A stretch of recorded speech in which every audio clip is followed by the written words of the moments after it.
Vous écoutez La Voix de l'Espérance, une émission qui vous apporte paix, joie, confiance et espérance.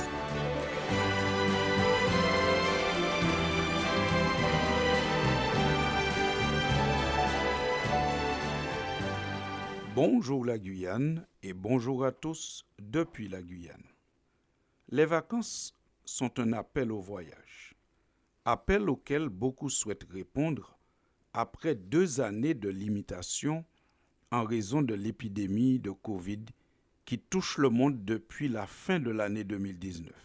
C'est vrai que voyager représente parfois une dépense importante, mais les bienfaits des voyages sont aussi considérables. Donc, la dépense vaut le coup.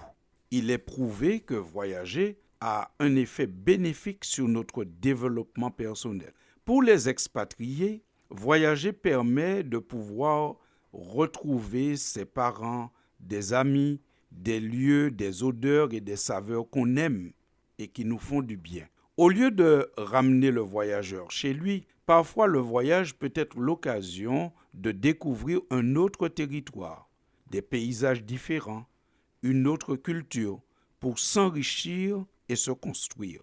Dans un sens ou dans un autre, retour aux sources pour les expatriés ou découverte d'une terre étrangère, voyager a généralement des effets bénéfiques. Partir en voyage, c'est avant tout s'aérer, bouger, marcher, visiter.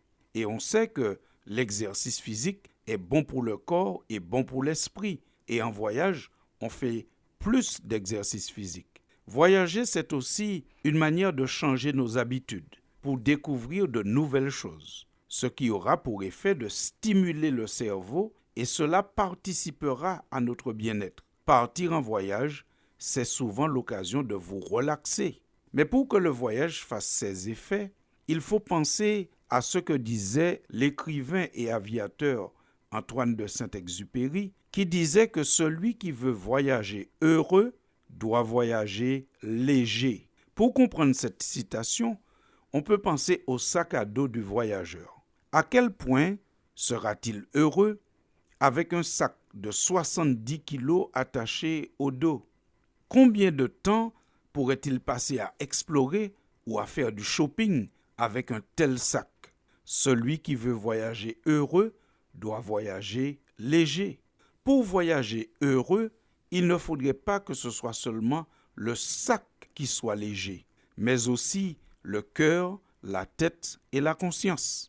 Pour bien profiter de ces vacances et des voyages, si vous avez la possibilité d'en faire, il faudrait pouvoir partir sans les soucis, les inquiétudes, les chagrins, les sentiments de culpabilité, la rancœur. Bref, il faudrait pouvoir partir sans les sentiments négatifs qui nous alourdissent et dégradent notre santé physique et mentale.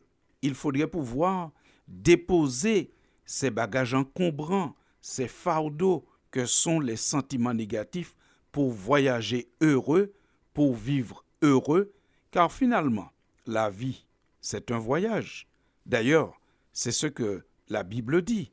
Sous la plume de l'apôtre Pierre, dans sa première lettre au chapitre 2, nous lisons ceci. « Bien-aimés, je vous exhorte, comme étrangers et voyageurs sur la terre, à vous abstenir des convoitises charnelles qui font la guerre à l'âme. » L'apôtre compare la vie du croyant à un voyage.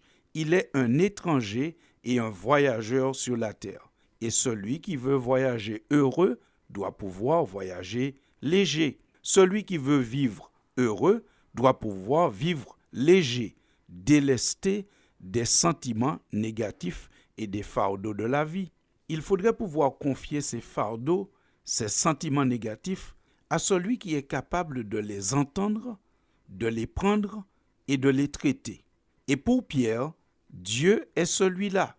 Dans la même lettre, dans sa première épître, au chapitre 5 cette fois-ci, il déclare « Déchargez-vous sur lui de tous vos soucis, car lui-même prend soin de vous. » Vous savez, Dieu nous invite à partir en voyage en lui laissant les sentiments négatifs et toxiques et en prenant à la place ses commandements et ses promesses. Dans le livre du Deutéronome, nous avons au chapitre 11 un récit qui montre Dieu en train de donner des conseils à son peuple, à ses enfants, à ceux qui l'aiment et lui font confiance. Il leur dit, lorsque vous partez en voyage, n'oubliez ni mes commandements ni mes promesses. Dieu dit dans Deutéronome 11 au verset 19, en parlant de ses commandements et de ses promesses, vous les enseignerez à vos enfants et vous leur en parlerez quand tu seras dans ta maison, quand tu iras en voyage, quand tu te coucheras et quand tu te lèveras. Ces promesses de Dieu et ses commandements, elles nous garantissent la paix et nous permettent de voyager léger. La foi en un Dieu vivant et attentif qui peut prendre soin de tous les besoins de l'être humain est un facteur de bonne santé physique et mentale.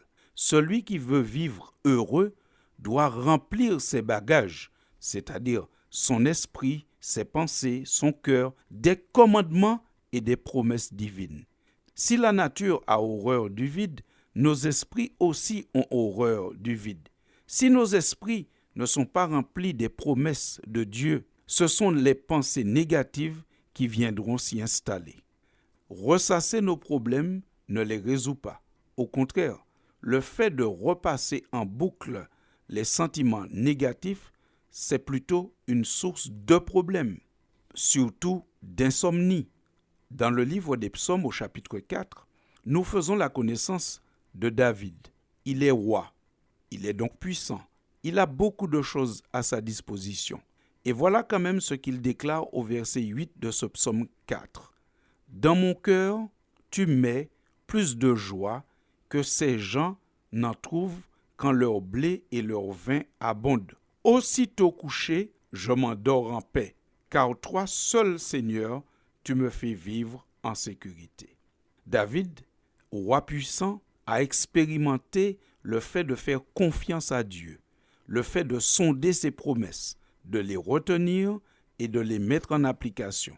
Et il peut déclarer dans le psaume 20 maintenant, « Les uns comptent sur leurs chars de guerre, d'autres sur leurs chevaux. Nous comptons sur le Seigneur notre Dieu. Eux s'écroulent et tombent à terre. Nous résistons. » Alors que peut-être vous pensez à partir en voyage au cours de ces vacances, n'oublions jamais ce deal que Dieu nous promet. Il dit, « Laissez-moi vos chagrins, vos soucis, tous les sentiments négatifs, vos inquiétudes, et prenez à la place la méditation de mes commandements et de mes promesses.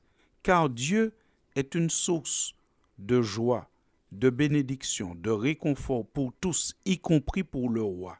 La paix ne se trouve pas dans la multitude des choses que nous possédons, mais dans une relation avec le Dieu Tout-Puissant.